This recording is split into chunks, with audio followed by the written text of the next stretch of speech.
Welcome to Story Time, a special Game of Thrones edition. So let's start off with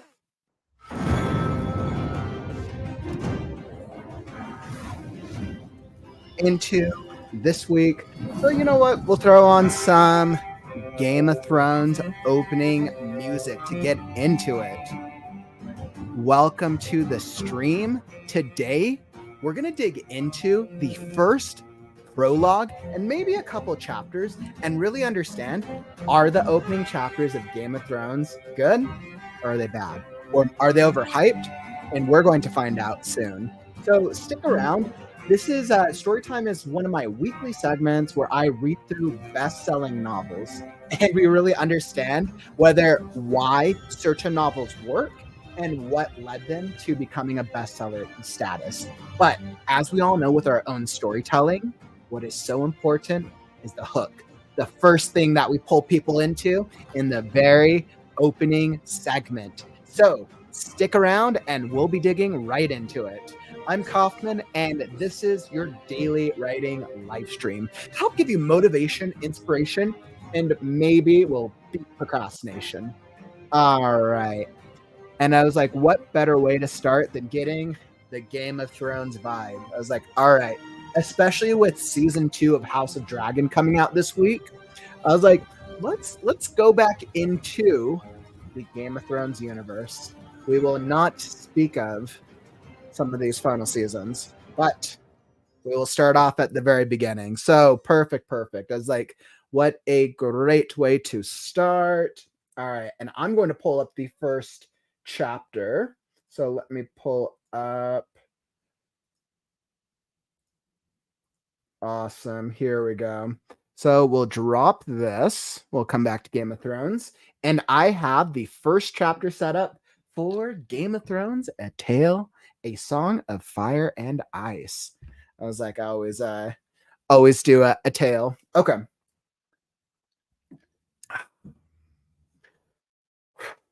So as you're listening along, feel free to sit down and feel free to kick back, relax, and drop a comment if there's anything that really stands out to you. What we'll do is I'll break up each either prologue or chapter into a reaction and a commentary so we can really talk through what works of the story, what does and what doesn't work. All right, and I'm starting right now.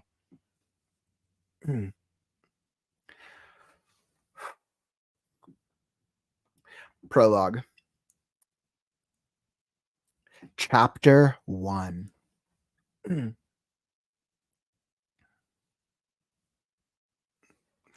We should start back, Jared urged as the woods began to grow dark around them. The wildlings are dead. Do the dead frighten you? Sir Waymar Royce asked with just the hint of a smile. Jared did not rise to the bait. He was an old man past 50, and he had seen the lordlings come and go. Dead is dead, he said. We have no business with the dead. Are they dead? Royce asked softly. What proof have we? Will saw them, Jared said. If he says they are dead, that's proof enough for me. Will had known they would drag him into the quarrel sooner or later. He wished it had been later rather than sooner. My mother told me that dead men sing no songs, he put in. My wet nurse said the same thing, Will, Royce replied. Never believe anything you hear at a woman's tit. There are things to be learned even from the dead. His voice echoed too loud in the twilight forest. We have a long ride before us, Jared pointed out. 8 days, maybe 9. A night is falling. Sir Waymar Royce glanced at the sky with disinterest. It does that every day about this time. Are you unmanned by the dark, Jared?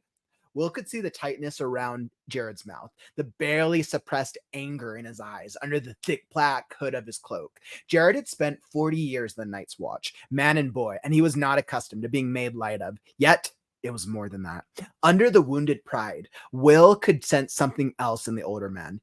You could taste it, a nervous tension that came perilously close to fear. Will shared his unease. He had been 4 years on the wall. The first time he had been sent beyond, all the old stories had come rushing back, and his bowels had turned to water. He had laughed about it afterward. He was a veteran of 100 rangings by now, and the endless dark wilderness that the Southron called the Haunted Forest had no more terrors for him. Until tonight. Something was different tonight. There was an edge to this darkness that made his hackles rise. 9 days they had been riding, north and northwest, and then north again, farther and farther from the wall, hard on the track of a band of wildling raiders. Each day had been worse than the day that had come before it. Today was the worst of all. A cold wind blowing out of the north, and it made the trees rustle like living things all day. Will had felt as though something were watching him, something cold and implacable that loved him not. Jared had felt it too. Will wanted nothing so much as to ride hellbent for the safety of the wall, but that was not a feeling to share with your commander, especially not a commander like this one. Sir Waymar Royce was the youngest son of an ancient house with too many heirs. He was a handsome youth of 18, gray-eyed and graceful and slender as a knife. Mounted on his huge black destrier, the knight towered above Will and Jared on their small garrons. He wore black leather boots, black woolen pants, black moleskin gloves, and a fine supple coat of gleaming black ringmail over layers of black wool and boiled leather. Sir Waymar had been a sworn brother of the Night's Watch for less than a half a year, but no one could say he was not prepared for his vocation, at least insofar as his wardrobe was concerned. His cloak was his crowning glory, sable, thick, and black, and soft as a sin. Bet he killed them all himself, he did, Jared told the barracks over wine. Twisted their little heads off, our mighty warrior. They all shared the laugh. It is hard to take orders from a man you laughed at in your cups, Will reflected as he sat shivering atop his garron. Jared must have felt the same. Mormont said, as we should track them, and we did, Jared said. They're dead. They shan't trouble us no more. There's hard riding before us. I don't like this weather. If it snows, we could be a fortnight getting back. And snow's the best we can hope for. Ever seen an ice storm, my lord? The lordling seemed not to hear him. He studied the deepening twilight in the half-bored, half-distracted way Will had ridden with the knight long enough to understand that it was best not to interrupt him when he looked like that. Tell me again what you saw, Will. All the details, leave nothing out. Will had been a hunter before he joined the Night's Watch. Well, a poacher in truth. Malister free riders had caught him red-handed in the Malister's own woods, skinning one of the Malister's own bucks, and it had been a choice of putting on the black or losing a hand. No one could move through the woods as silent as Will, and it had not taken the Black brothers long to discover his talent. The camp is 2 miles farther on over that ridge, hard beside a stream, Will said. I got close as I dared. There's 8 of them, men and women both. No children I could see. They put up a lean-to against the rock. The snow's pretty well covered it now, but I could still make it out. No fire burning, but the fire pit was still plain as day. No one moving. I watched a long time. No living man ever lay so still. Did you see any blood? Well, no, Will admitted. Did you see any weapons? Some swords, a few bows. One man had an axe, heavy looking, double-bladed, a cruel piece of iron. It was on the ground beside him, right by his hand. Did you make note of the position of the bodies? Will shrugged. A couple sitting up against the rock, most of them on the ground, fallen like... Or sleeping, Royce suggested. Fallen, Will insisted. There's one woman up in Ironwood, half hid in the branches, far eyes. He smiled thinly. I took care she never saw me. When I got closer, I thought that she wasn't moving neither. Despite himself, he shivered. You have a chill? Royce asked. Some, Will muttered. The wind, my lord. The young knight turned back to his grizzled man-at-arms. Frost-fallen leaves whispered past them, and Royce's destrier moved restlessly. What do you think might have killed these men, Jared? Sir Waymar asked casually. He adjusted the drape of his long, sable cloak. It was the cold, Jared said with iron certainty. I saw men freeze last winter and the one before when I was half a boy. Everyone talks about snows 40 foot deep and how the ice wind comes howling out of the north, but the real enemy is the cold. It steals up on you quieter than will, and at first you shiver and your teeth chatter and you stamp your feet and dream of mulled wine and nice hot fires. It burns, it does. Nothing burns like the cold, but only for a while. Then it gets inside you and starts to fill you up. And after a while, you don't have the strength to fight it. It's easier just to sit down or go to sleep. They say you don't feel any pain toward the end. First, you go weak and drowsy, and everything starts to fade. And then it's like sinking into a sea of warm milk. Peaceful, like. Such eloquence, Jared, Sir Waymer observed. I never suspected you had it in you. I've had the cold in me too, lordling. Jared pulled back his hood, giving Sir Waymer a good long look at the stumps where his ears had been. 2 ears, 3 toes, and a little finger off my left hand. I got off light. We found my brother frozen at his watch, with a smile on his face. Sir Waymer shrugged. You ought dress more warmly, Jared. Jared glared at the lordling. The scars around his ear holes flushed red with anger where Master Aemon had cut the ears away. We'll see how warm you can dress when the winter comes. He pulled up his hood and hunched over his garron, silent and sullen. If Jared said it was the cold, Will began. Have you drawn any watches this past week, Will? Yes, my lord. There never was a week when he did not draw a dozen bloody watches. What was the man driving at? And how did you find the wall? Weeping, Will said, frowning. He saw it clear enough now that the lordling had pointed it out. They couldn't have froze, not if the wall was weeping. It wasn't cold enough. Royce nodded. Right, lad. We've had a few light frosts this past week, and a quick flurry of snow now and then, but surely no cold fierce enough to kill 8 grown men clad in fur and leather. Let me remind you, with shelter near at hand and the means of making fire. The knight's smile was cocksure. Will, lead us there. I would see these dead men for myself. And then there was nothing to be done for it. The order had been given, and honor bound them to obey. Will went in front, his shaggy little garron picking the way carefully through the undergrowth. A light snow had fallen the night before, and there were stones and roots and hidden sinks lying just under its crust, waiting for the careless and the unwary. Sir Waymer Royce came next, his great black destrier snorting impatiently. The warhorse was the wrong mount for ranging, but try and tell that to the lordling. Jared brought up the rear. The old man-at-arms muttered to himself as he rode. Twilight deepened. The cloudless sky turned a deep purple, the color of an old bruise, then faded to black. The stars began to come out. A half moon rose. Will was grateful for the light. We can make a better pace than this, surely, Roy said when the moon was full risen. Not with this horse, Will said. Fear had made him insolent. Perhaps my lord would care to take the lead? Sir Waymer Royce did not deign to reply. Somewhere off in the wood, a wolf howled. Will pulled his garron over beneath an ancient gnarled ironwood and dismounted. Why are you stopping? Sir Waymer asked. Best go the rest of the way on foot, my lord. It's just over that ridge. Royce paused a moment, staring off into the distance, his face reflective. A cold wind whispered through the trees. His great sable cloak stirred behind like something half alive. There's something wrong here, Jared muttered. The young knight gave him a disdainful smile. Is there?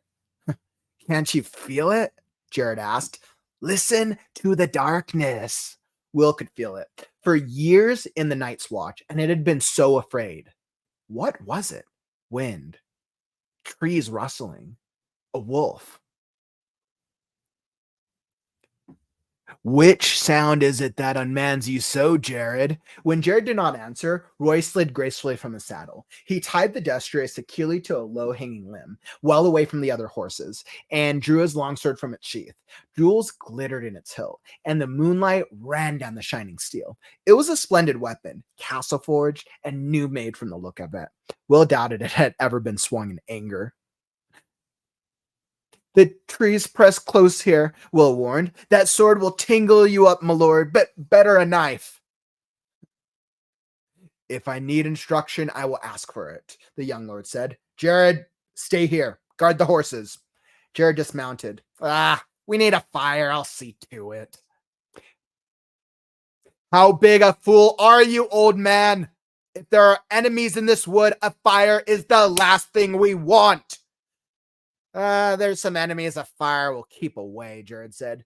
Bears and direwolves and other things. Sir Waymer's mouth became a hard line. No fire. Jared's hood shadowed his face, but Will could see the hard glitter in his eyes as he stared at the night. For a moment, he was afraid the other man would go for a sword. It was a short, ugly thing. Its grip discolored by sweat, its edge nicked from hard use. But Will would not have given an iron bob for the lordling's life if Jared pulled it from his scabbard. Finally, Jared looked down. No fire, he muttered low under his breath. Royce took it for acquiescence and turned away. Lead on, he said to Will. Will threaded their way through a thicket, then started up the slope to the low ridge where he found his vantage point under a sentinel tree. Under the thin crust of snow, the ground was damp and muddy, slick footing with rocks and hidden roots to trip you up. Will made no sound as he climbed. Behind him, he heard the soft, metallic slithering of the lordling's ringmail, the rustle of leaves, and muttered curses as he reached branches, grabbing at his longsword and tugged on his splendid sable cloak. The great sentinel was right there at the top of the ridge, where Will had known it would be. Its lowest branches a bare foot off the ground. Will slid in underneath, flat on his belly in the snow and the mud, and looked down on the empty clearing below. His heart stopped in his chest. For a moment, he dared not breathe. Moonlight shone down on the clearing, the ashes of the fire pit, the snow-covered lean-to, the great rock, the half-frozen stream. Everything was just as it had been a few hours ago. They were gone. All the bodies were gone. Gods, he heard behind him. A sword slashed at a branch as Sir Waymer Royce gained the ridge. He stood there beside the sentinel, longsword in hand, his cloak billowing behind him as the wind came up, outlined nobly against the stars for all to see. Get down, Will whispered urgently. Something's wrong. Royce did not move. He looked down at the empty clearing and laughed. Your dead men seem to have moved camp, Will. Will's voice abandoned him. He groped for words that did not come. It was not possible. His eyes swept back and forth over the abandoned campsite, stopped on the axe. A huge double-bladed battle axe still laying where he had seen it last untouched. A valuable weapon. On your feet, Will, Sir Waymer commanded. There's no one here. I won't have you hiding under a bush. Reluctantly, Will obeyed. Sir Waymer looked him over with open disapproval. I am not going back to Castle Black, a failure on my first ranging. We will find these men. He glanced around. Up the tree. Be quick about it. Look for a fire. Will turned away, wordless. There was no use to argue. The wind was moving. It cut right through him. He went to the tree, a vaulting gray-green sentinel, and began to climb. Soon his hands were sticky with sap, and he was lost among the needles. Fear filled his gut, like a meal he could not digest. He whispered a prayer to the nameless gods of the wood and slipped his dirk free of its sheath. He put it between his teeth to keep both hands free for climbing. The taste of cold iron in his mouth gave him comfort. Down below, the lordling called out suddenly. Who goes there? Will heard uncertainty in the challenge. He stopped climbing. He listened. He watched. The woods gave answer. The rustle of leaves, the icy rush of the stream, a distant hoot of a snow owl. The others made no sound. Will saw movement from the corner of his eye. Pale shapes gliding through the wood. He turned his head, glimpsed a white shadow in the darkness. Then it was gone. Branches stirred gently in the wind, scratching at one another with wooden fingers. Will opened his mouth to call down a warning, and the words seemed to freeze in his throat. Perhaps he was wrong. Perhaps it had only been a bird, a reflection on the snow, some trick of the moonlight. What had he seen after all? Will, where are you? Sir Waymer called up. Can you see anything? He was turning in a slow circle, suddenly wary, his sword in hand. He must have felt them as Will felt them. There was nothing to see. Answer me! Why is it so cold? It was cold, shivering. Will clung more tightly to his perch. His face pressed hard against the trunk of the sentinel. He could feel the sweat, sticky sap on his cheek. A shadow emerged from the dark of the wood. It stood in front of Royce. Tall, it was, and gaunt, and hard as old bones, with flesh pale as milk. Its armor seemed to change color as it moved. Here it was white as new-fallen snow, there black as shadow, everywhere dappled with the deep gray-green of the trees. The patterns ran like moonlight on water with every step it took. Will heard the breath god of Sir Waymar Royce in a long hiss. "Come no farther!" the lordling warned. His voice cracked like a boy's. He threw the long sable cloak back over his shoulders to free his arms for battle, and took his sword in both hands. The wind had stopped. It was very cold. The other slid forward on silent feet. In its hand was a longsword like none that Will had ever seen. No human metal had gone into the forging of that blade. It was alive with moonlight, translucent, a shard of crystal, so thin that it seemed almost to vanish when seen edge on. There was a faint blue shimmer to the thing, a ghost light that played around its edges, and somehow Will knew it was sharper than any razor. Sir Waymar met him bravely. "Dance with me, then!" He lifted his sword high over his head, defiant. His hands trembled from the weight of it, or perhaps from the cold. Yet in that moment, Will thought he was a boy no longer, but a man of the Night's Watch. The other halted. Will saw its eyes, blue, deeper, and bluer than any human eyes, a blue that burned like ice. They fixed on the longsword, trembling on high, watched the moonlight running cold along the metal. For a heartbeat, he dared to hope. They emerged silently from the shadows, twins to the first.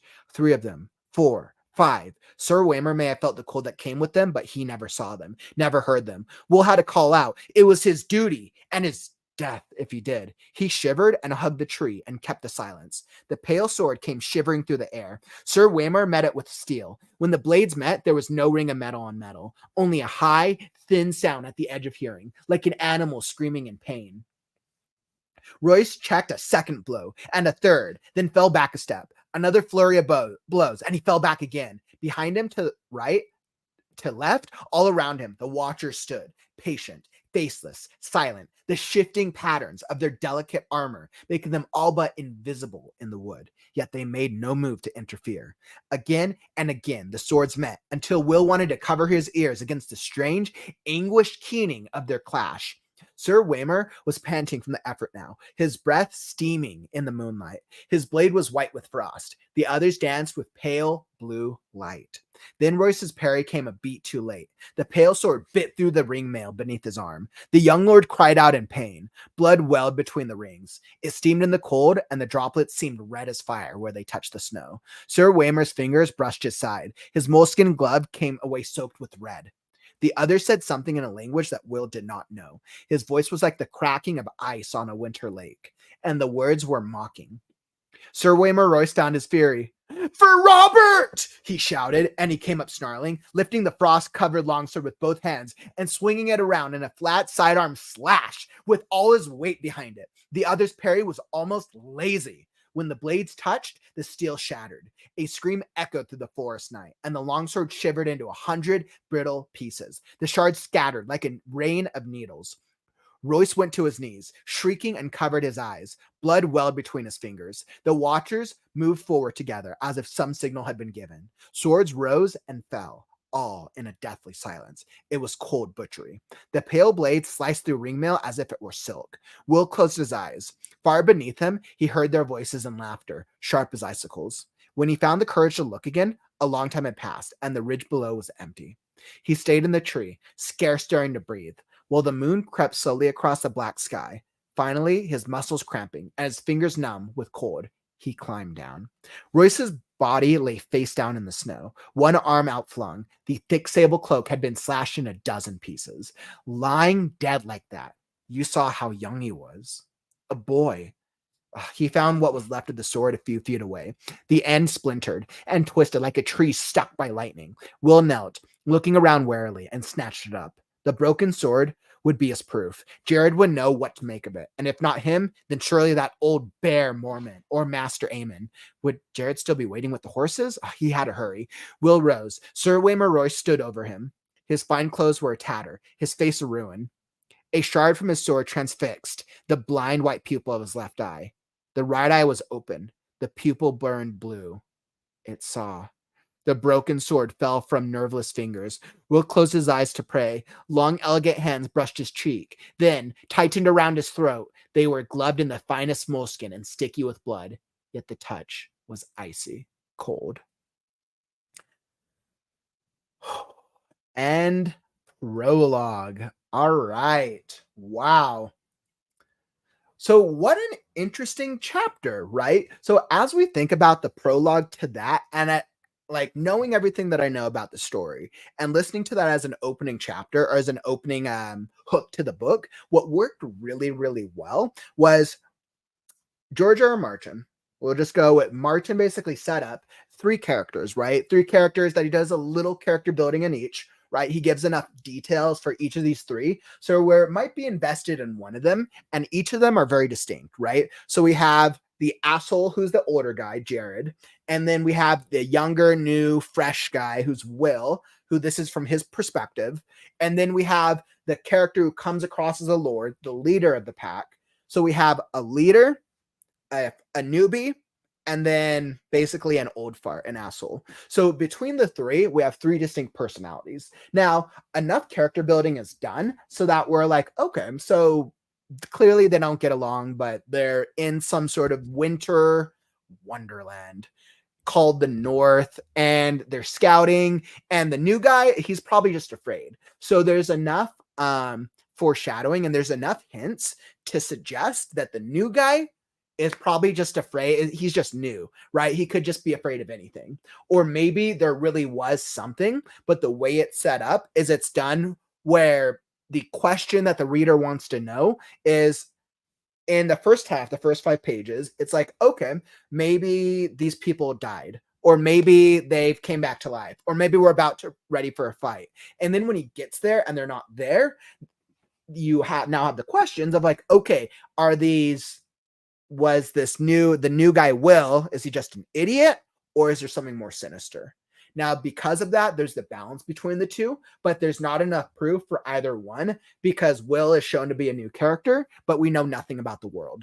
So what it does is it creates this intriguing hook into what is then these pale characters for later on called the White Walkers.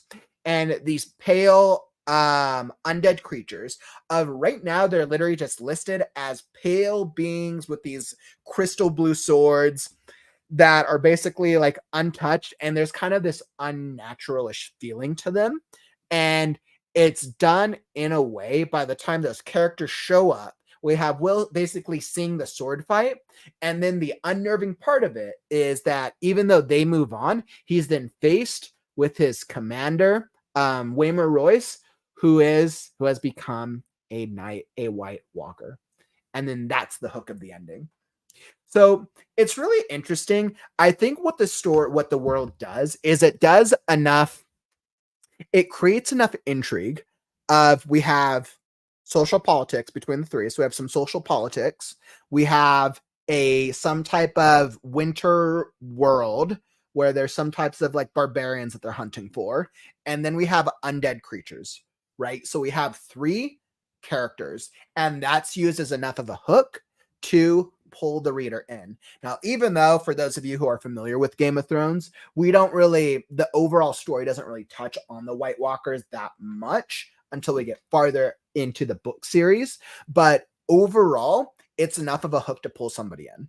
So it's really interesting. What did you think of it? If you're here in the stream right now, you're watching on the replay, how did it sound to you, kind of like hearing the prologue again, whether you've read the book before or maybe you've seen the show previously? Drop a comment. I'd love to hear. Awesome. Let me pull up into the comments. Hey, what's up, Leme? Welcome to the stream. Glad you were able to drop by. And Lewis, glad you're able to hop in today, my friends. As you can see, I'm taking a break from Fourth Wing, and we're doing a little Game of Thrones action today. I felt it would be appropriate with House of the Dragon season 2 coming out this weekend.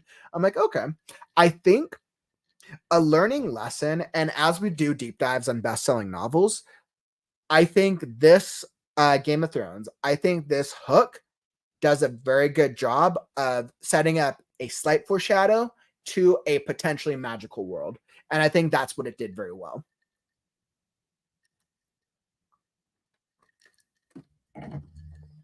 So I think that's a lot of fun. And I think one of the reasons that the story pulls people in like it does is we also have very distinct word choice. So if I go back into and I'm like learning for this and I'm learning about this for my own writing, I would go into, let's see. So I would look at some of the word choice that is used throughout this. Um, he uses very like distinct descriptions. So freeze in his throat, some trick of the moonlight, right? Let's see. Let's go to it was white as new fallen snow with flesh pale as milk. Martin's descriptions of these things that are happening are intriguing and unique enough.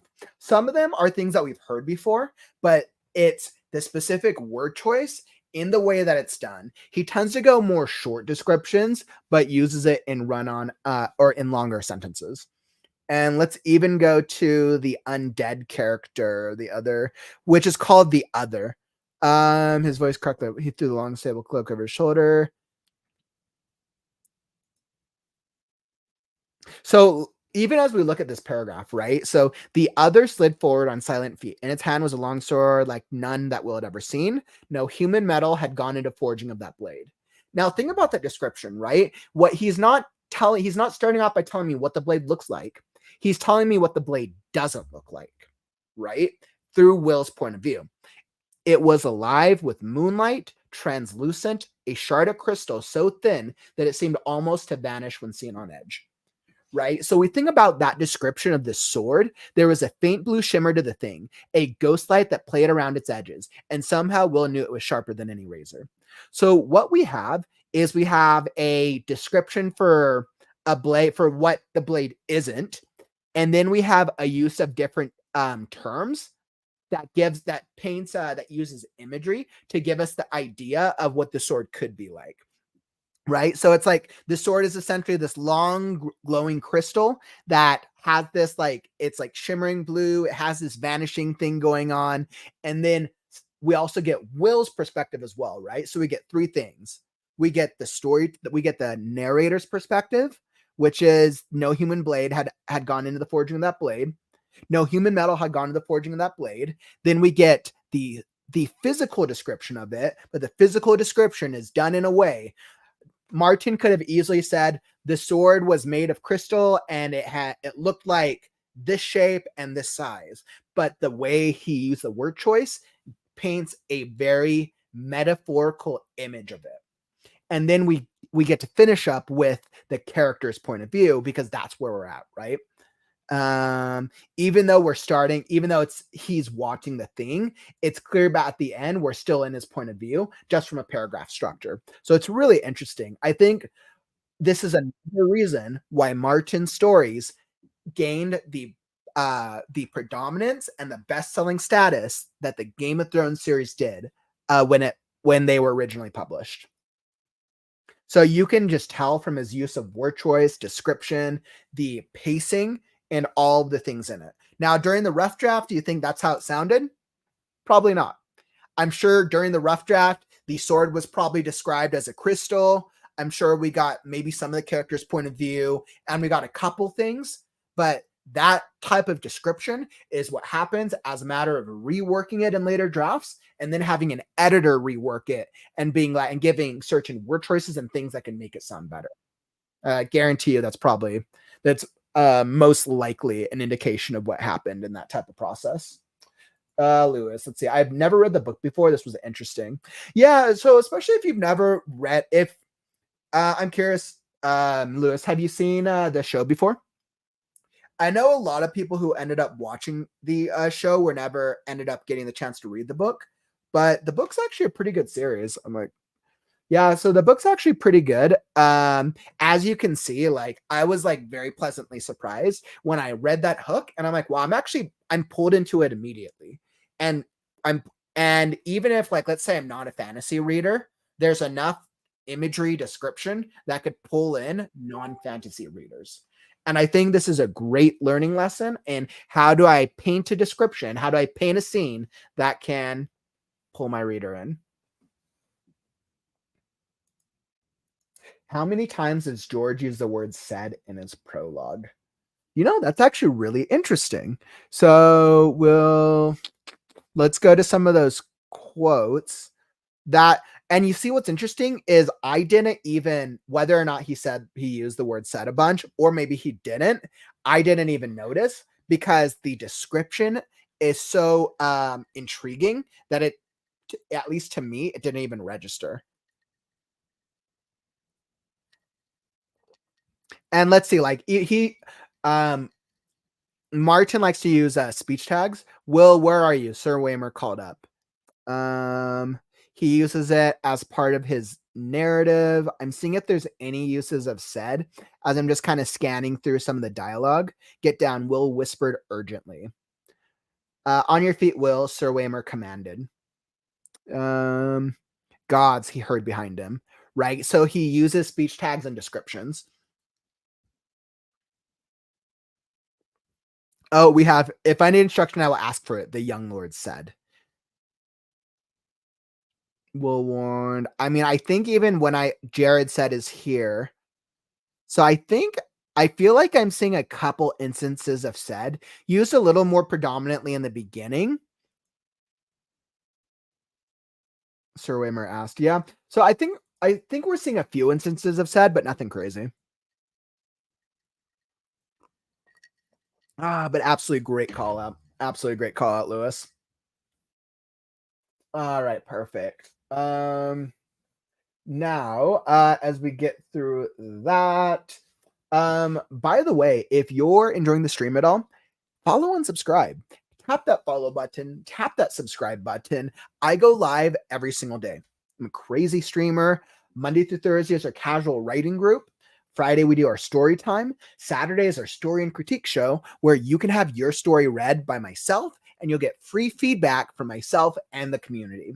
And then Sunday is our Creative Right Now podcast where I interview industry professionals and professional writers to help you elevate your craft. So follow and subscribe and you'll be alerted when I go live.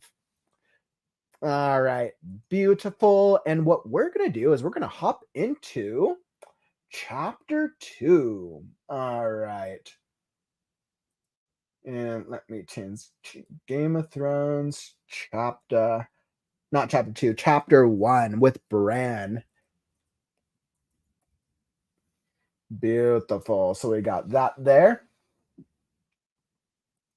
You only watch reaction videos, the Red Wedding especially. Absolutely. The Red Wedding was an incredible episode and an incredible part of the story. If you're, for those who had watched Game of Thrones for the first time and hadn't experienced the show, the Red Wedding was definitely a huge unexpected plot twist. Absolutely. And one of the things that Martin does well in the series is that essentially he broke the rule of the hero surviving. Heroes always have plot armor, protagonists always have plot armor. Because he set up so many diverse characters, we think that these heroes who can't die because they're so integral to the plot, their death is actually a bigger part of the plot.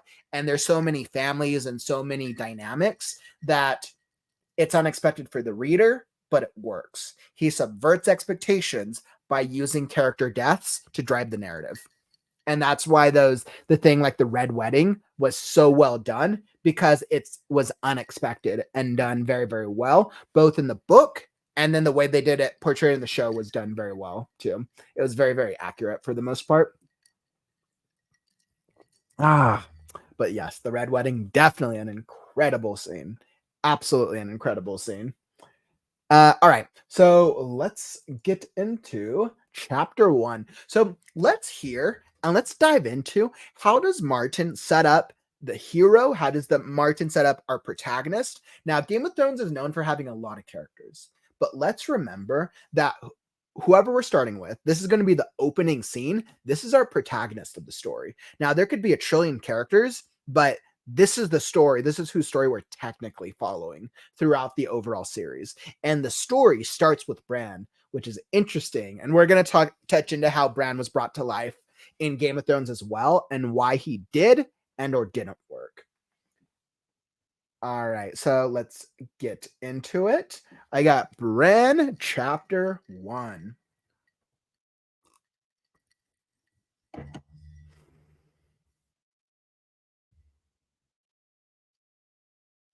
The morning had dawned, clear and cold, with a crispness that hinted at the end of summer. They set forth at daybreak to see a man beheaded, 20 in all, and Bran rode among them, nervous with excitement. This was the first time he had been deemed old enough to go with his lord father and his brothers to see the king's justice done. It was the 9th year of summer and the 7th of Bran's life. The man had been taken outside a small holdfast in the hills. Robb thought he was a wildling, his sword sworn to Mance Rayder, the king beyond the wall. It made Bran's skin prickle to think of it.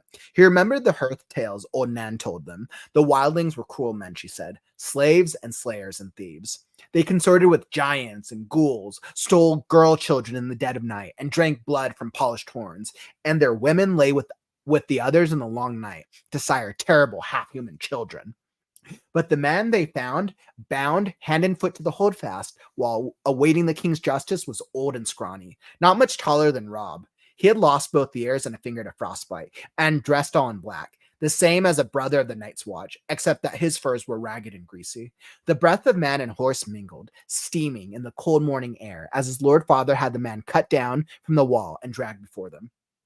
Robb and Jon sat tall and still on their horses, with Bran between them on his pony, trying to seem older than 7, trying to pretend that he'd seen all this before. A faint wind blew through the holdfast gate. Over their heads flapped the banner of the Starks of Winterfell, a gray direwolf racing across an ice-white field.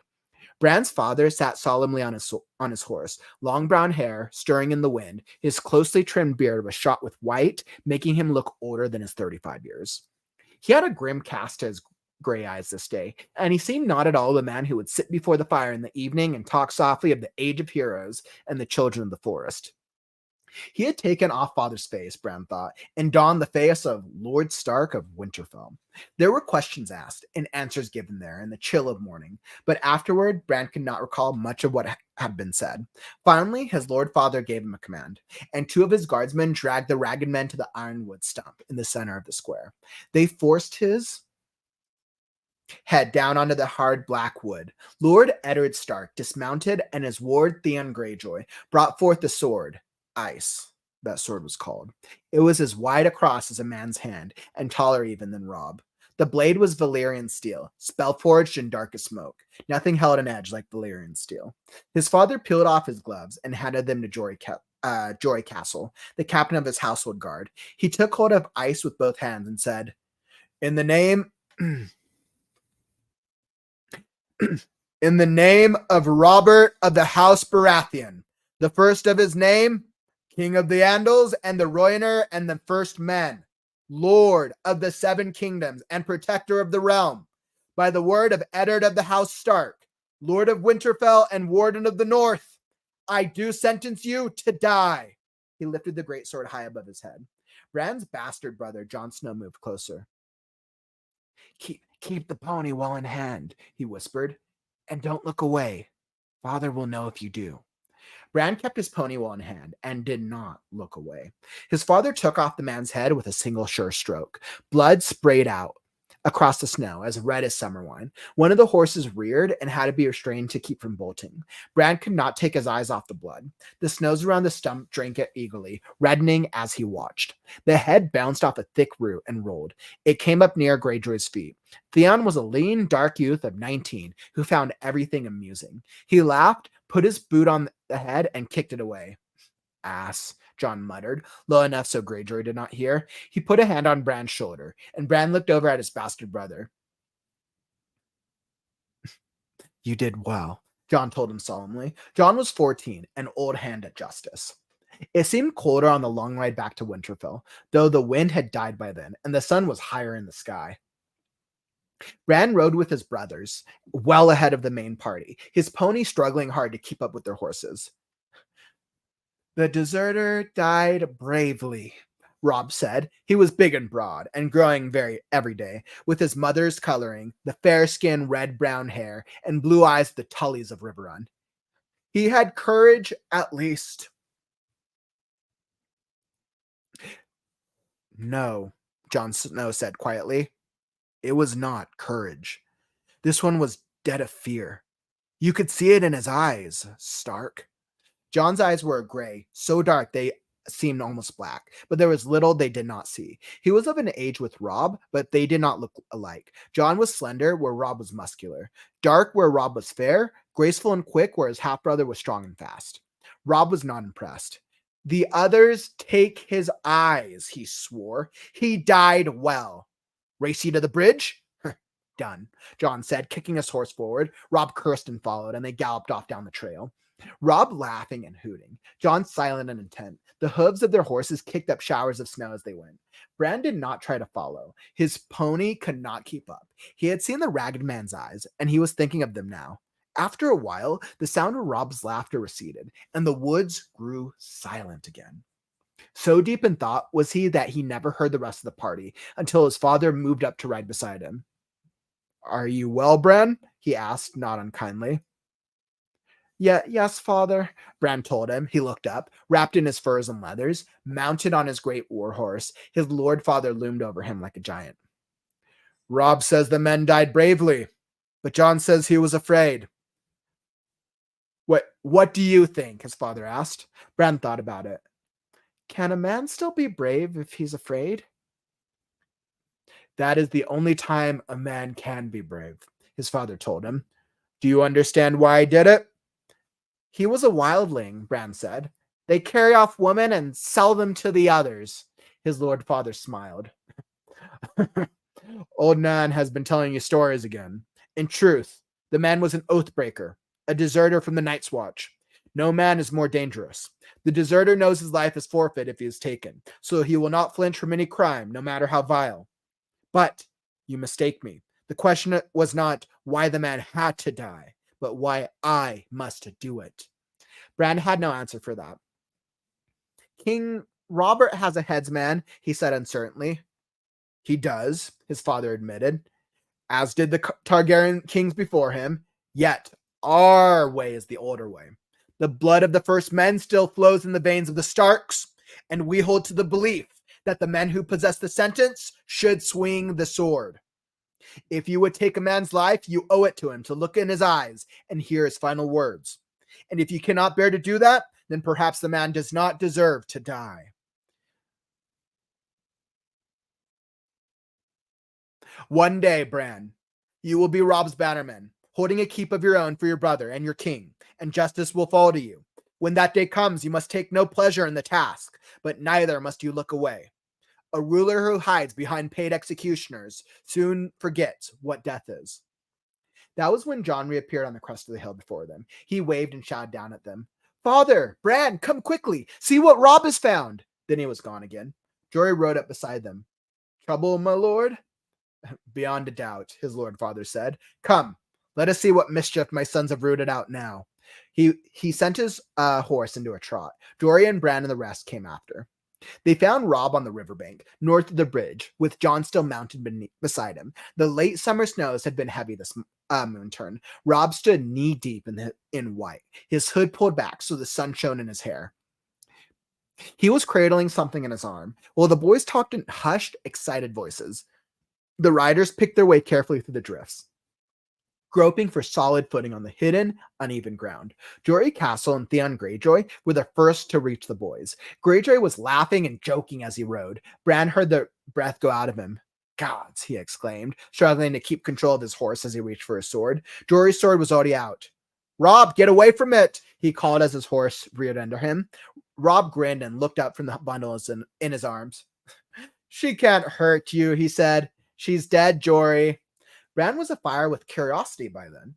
He would have spurred the pony faster, but his father made them dismount beside the bridge and approach on foot. Bran jumped off and ran. By then, Jon, Jory, and Theon Greyjoy had all dismounted as well. "What in the seven hells is it?" Greyjoy was saying. "A wolf," Robb told him. "A freak," Greyjoy said. "Look at the size of it." Bran's heart was thumping in his chest as he pushed through a waist-high drift to his brother's side. Half buried in blood-stained snow, a huge dark shape slumped in death. Ice had formed in its shaggy gray fur, and the faint smell of corruption clung to it like a woman's perfume. Bran glimpsed blind eyes crawling with maggots, a wide mouth full of yellow teeth, but it was the size of it that made him gasp. It was bigger than his pony, twice the size of the largest hound in his father's kennel. "It's no freak," Jon said calmly. That's a direwolf. They grow larger than the other kind. The young Greyjoy said, There's not been a direwolf sighted south of the wall in 200 years. I see one now, John replied. Bran tore his eyes away from the monster. That was when he noticed the bundle in Rob's arms.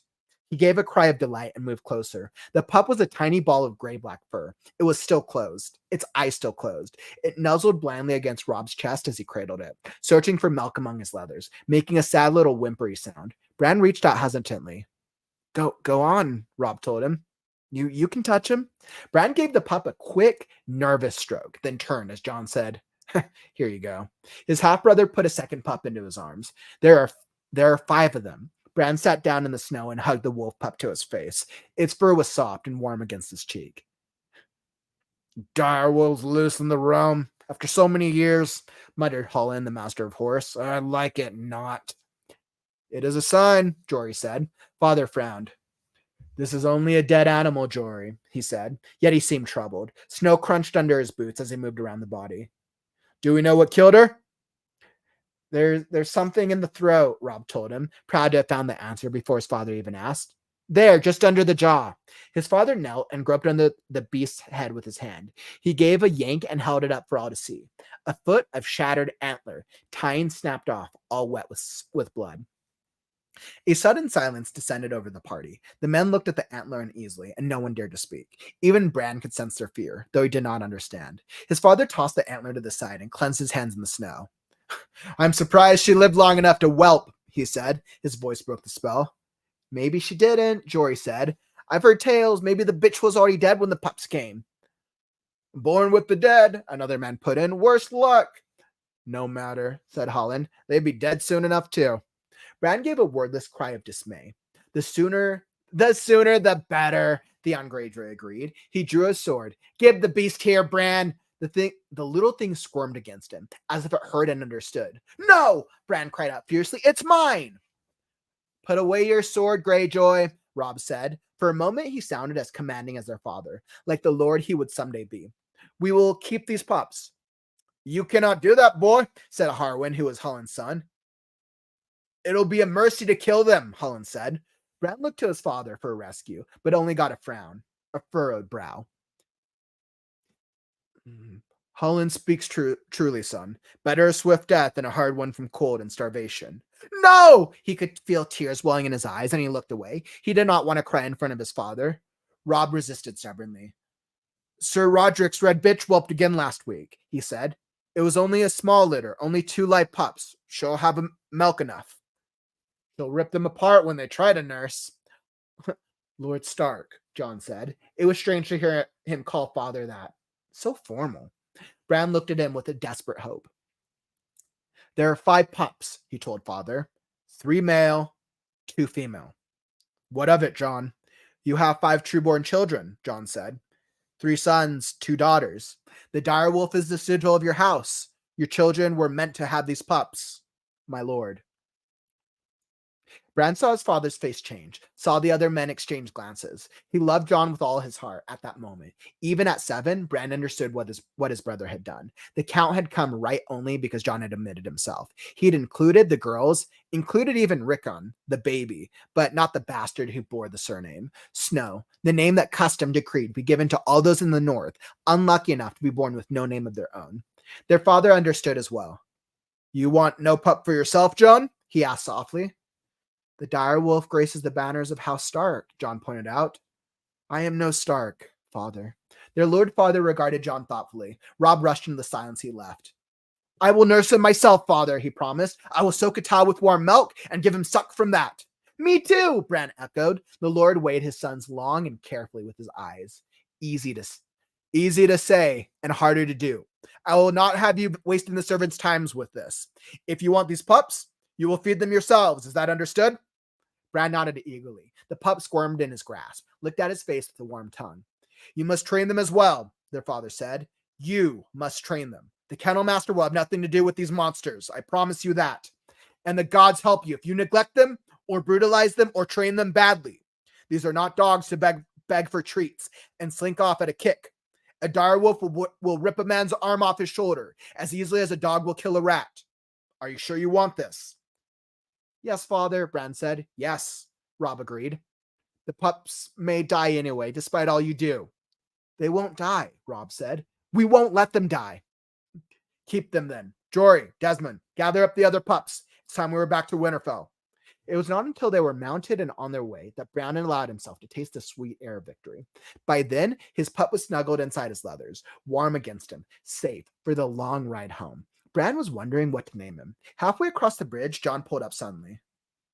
What is it, Jon? Their Lord Father asked. Can you hear it? Bran could hear the wind in the trees, the clatter of their hooves on the ironwood planks, the whimpering of the hungry pup, but Jon was listening to something else. There, Jon said. He swung his horse around and galloped back across the bridge. They watched him dismount where the direwolf lay dead in the snow, watched him kneel. A moment later, he was riding back to them, smiling. He must have crawled away from the others, Jon said. Or been driven away, their father said, looking at the sixth pup. His fur was white, where the rest of the litter was gray. His eyes were as red as the blood of the ragged men who had died that morning. Bran thought it curious that this pup alone would have opened his eyes while the others were still blind. An albino, Theon Greyjoy said with wry amusement. This one will die even faster than the others. Jon Snow gave his father's ward a long, chilling look. I think not, Greyjoy, he said. This one belongs to me. End chapter 1 of Bran. Woo, wonderful. So we get the direwolf scene and we get the opening. So we get introduced to our protagonist and a number of our main characters. Nearly every character in that scene is a predominant character throughout the series or at some point in the series. Yeah, so when we think about the opening scene and we think about what work, right? So we had that prologue where it's really about these Night's Watch men in this winter environment where they're basically traveling and then getting attacked and killed by these pale creatures, right? Something unnatural and a winter world. Now we're introduced to the predominant characters, right? And it's interesting because our protagonist is a 7-year-old. If you really think about that, the protagonist of the story is a 7-year-old. The point of view of the very first chapter is from Bran's point of view. It's interesting, which for those of you who've seen Game of Thrones or who've watched who've read the series or know how the show ends, it makes sense why the show ended the way it did, because they were trying to wrap up the show in the way that the story was meant to start with the protagonist. So when we think about these opening characters and we think about what did Martin do very well, essentially he set up the world. So he set up the morality system of this house, right? With the Lord Father, with Ned Stark, of which I don't think we even get the father's name other than that he's the Lord Father, or he's the Lord. And then we get a couple of the children. So we have a couple of the children. We got Jon, we got we got Jon, Bran, and I don't know why I'm blanking on the older brother's name. And the older brother. And then we also got Theon Greyjoy, who's kind of like a friendish character. And then a retainer, a bunch of random characters. So it's interesting. We get introduced to these characters. Now, if you think about how do I set up a first chapter and make it interesting, he could have just Martin could have just had us introduced to the characters in a house or in their keep already. But instead, he starts it off with them killing a guy and then finding these direwolves, right? And the direwolves says more about the characters, about the rest of the family, than actually just describing the family themselves. Additionally, outside of that, we also get a little foreshadowing. So for those of you who knows what's happening, the killing of the guy, there's a huge foreshadowing thing there. And then the direwolves themselves with the antler's horn, with Jon Snow finding the sixth one. So much foreshadowing going on in this first chapter. Very, very interesting. And it pulls you in enough because it kind of has this childlike feel from Bran's point of view, but these are all very mature things that are happening. It doesn't feel like a children's story, but I'm starting with the point of view of a child. So very interesting.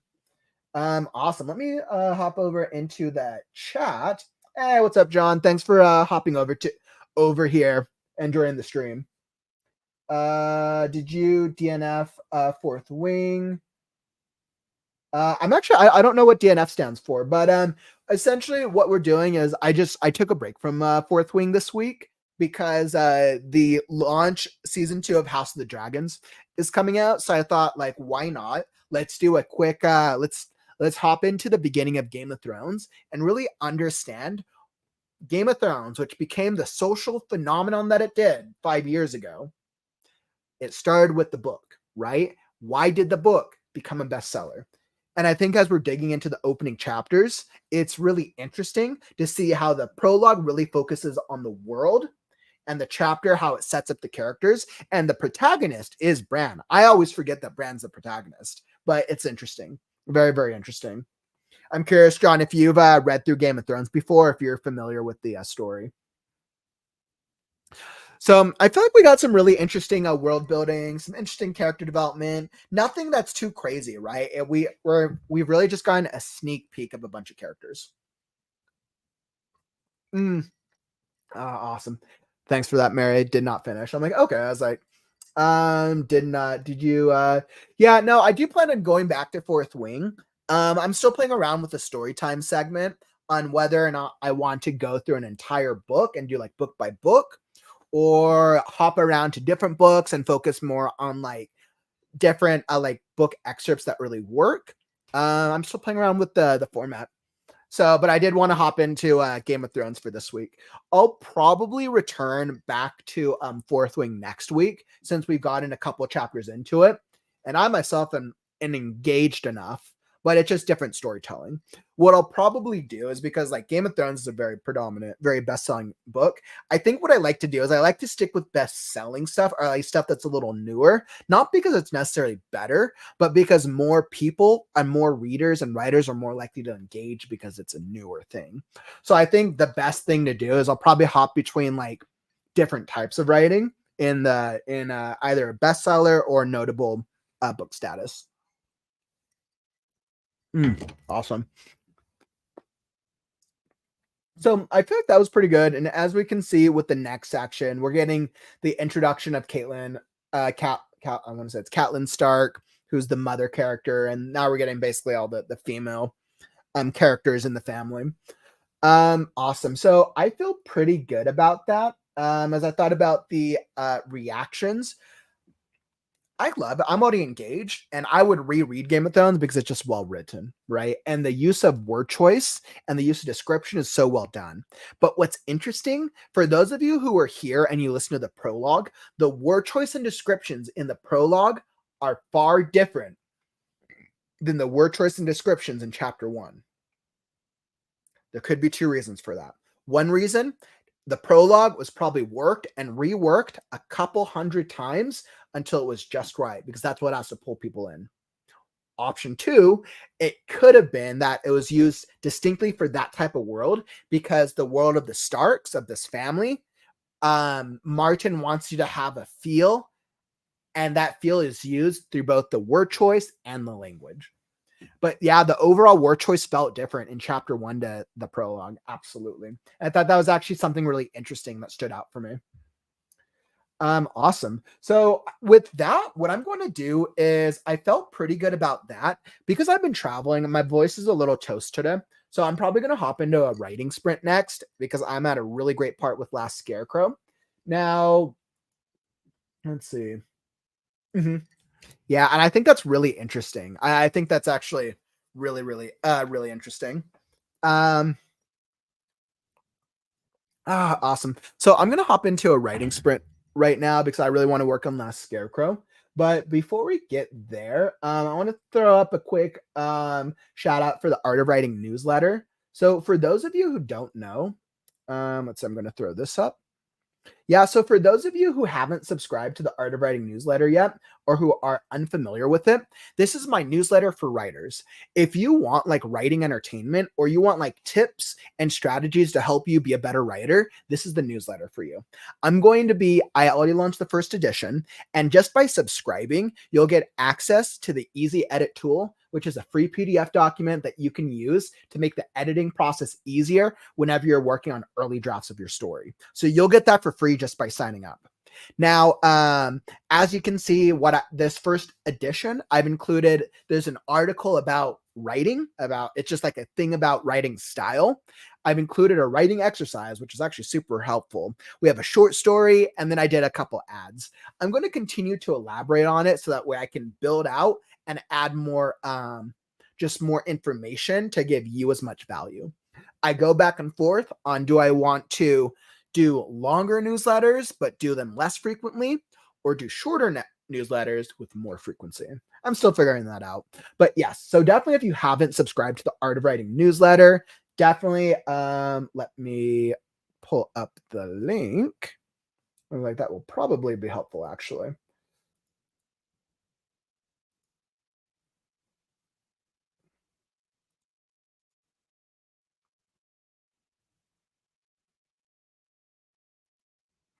All right, here we go. So I'm just going to drop this right in the chat right now. Make sure, if you haven't subscribed already, and boom, there you go. And this will, it will definitely help you out. It will definitely provide you some value. So there is that. I wanted to get through the Art of Writing. Always a good call out.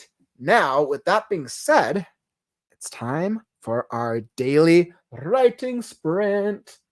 And I have my screen all set up. And by the way, if you guys enjoyed Game of Thrones and you guys enjoyed listening to that, I can keep going farther into Game of Thrones. I'm so fine with that. Or we can go, or I'll end up going farther into Fourth Wing. Maybe I'll throw up some like community polls and see what everyone wants to listen to. I'm totally open to feedback. I love Game of Thrones because I've definitely read it a number of times, and it's the type of thing that I could keep reading. Game of Thrones is one of my favorite series. I will be happy when book number 6 finally comes out eventually. Okay, so let me pull up the writing sprint, and let's get into some writing.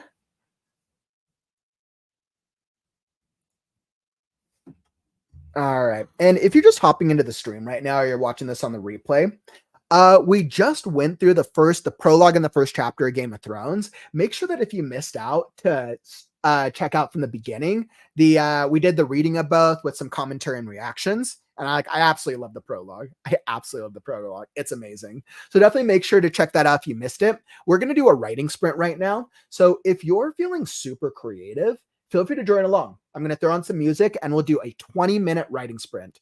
I am at a crazy part with my story, Last Scarecrow. I'm 80% in, so it'll be fun. But let's say it's been kind of a long day and you're not feeling too creative. Kick back, relax, and I will write vicariously for the both of us. All right, and let's get the music going. I think I'm all set with my story. Let's see. I had it pulled up here, and here we go.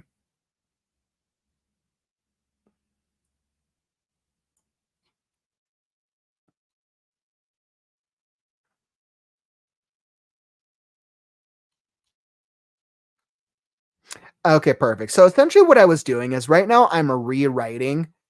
I was like not a fan of what I had originally of Gore. So my grizzly bear character, I had written a scene originally where he was chasing after a ghost, but I just wasn't too much of a fan. So we are changing that, and this is going to be much better. A much, much better segment. And once again, if you ever change stuff, don't delete it. Don't delete your stuff. Save everything, because you never know if you might want to go back. Okay, perfect. So I got 20 minutes here on the clock, and I'm all set on my end. And let me get the music going. All right. So 20 minutes, and it's time to write now.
immortal song, destiny to see. Stand and rise, face the dark, light the skies, leave your mark. Eyes on the prize, heart beats hard, dreams to realize, played every card. The wind whispers brave, the stars guide the way, no soul left to save. Time to make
Dark clouds in the sky, firing like that. Step by step I walk, facing danger's wrath. Shapes underfoot, winds howling night, dodging every trap.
All right. Writing timer ended. Wonderful, wonderful, wonderful. Woof. All right. So that was a good little sprint. Definitely not long enough. I feel like I definitely need more time, but I was definitely very happy with that. I love the direction that I'm going now with the gore scene. And Gore, we're basically getting a whole like encounter between Gore, our grizzly bear character, and Skunk, our betrayer, who is once again controlled and changing forms through the obsidian blade. So this is going to be a fun little game of cat and mouse. Oh, wonderful. So I felt really good about that. I felt really, really successful. I'm really happy the direction that this section is going. And this is what the second rewrite of this section. I just like knew that what I was writing earlier in the week and last week, I just wasn't happy with it. This is way better. Way, way better. I'll be at the climax before we know it. So I hope you were able to get some writing in yourself. I hope you were able to get in some solid writing sprints. As y'all know, can't call ourselves writers if we're not getting some writing. So I felt pretty successful. Awesome. And then let me just throw up. So with the writing sprint out of the way, let me throw up. Oh, and once again, if you're finding any value from the stream, make sure to follow and subscribe. I go live every single day with writing sprints, community stuff, our writers group. Weekends, we got the Saturday, the story and critique show if you want your stories reviewed and critiqued.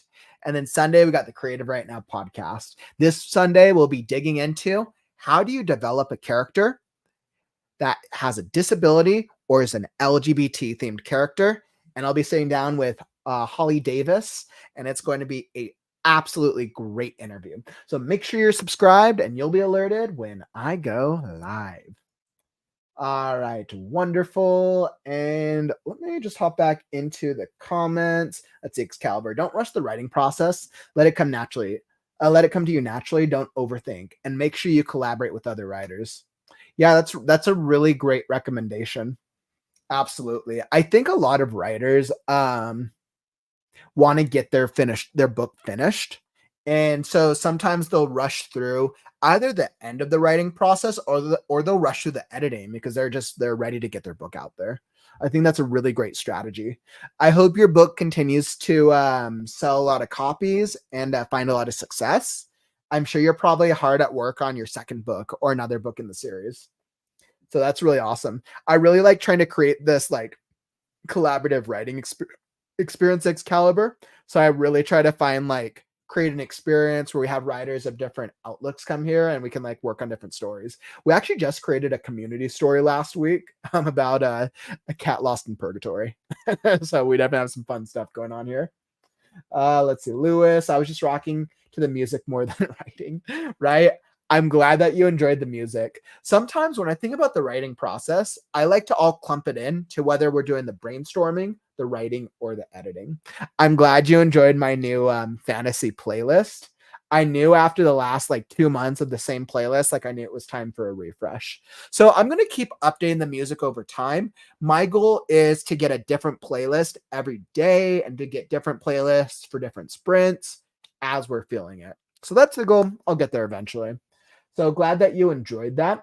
Now, as we're coming to this part of the stream, it is what is happening for creative writing on the morrow. So tomorrow is Saturday, which means it is the story and critique show. Do you want your story edited? Not edited. Do you want your story read and critiqued live? Make sure that you send a story excerpt to the below email, Kauffman@the-creative-ghost.com. And I'll throw my email in the chat.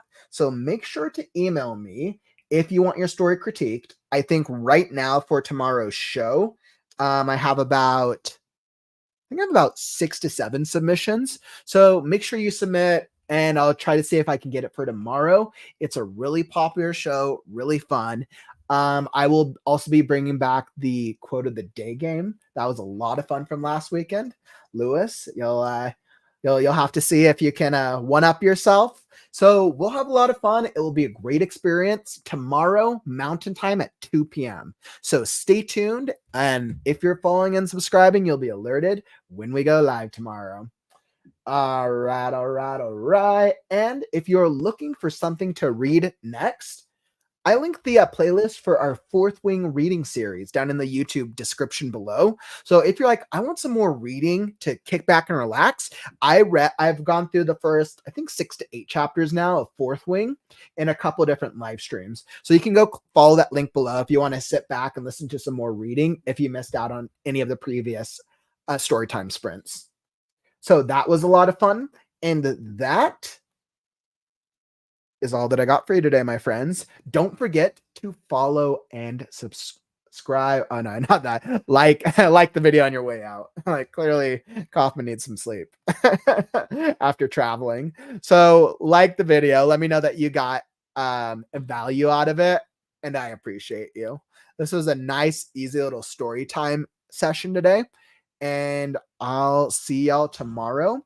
Don't forget, words are wind, but stories are forever. I'm Kauffman, and I'll catch you on the morrow. Stay creative, writers.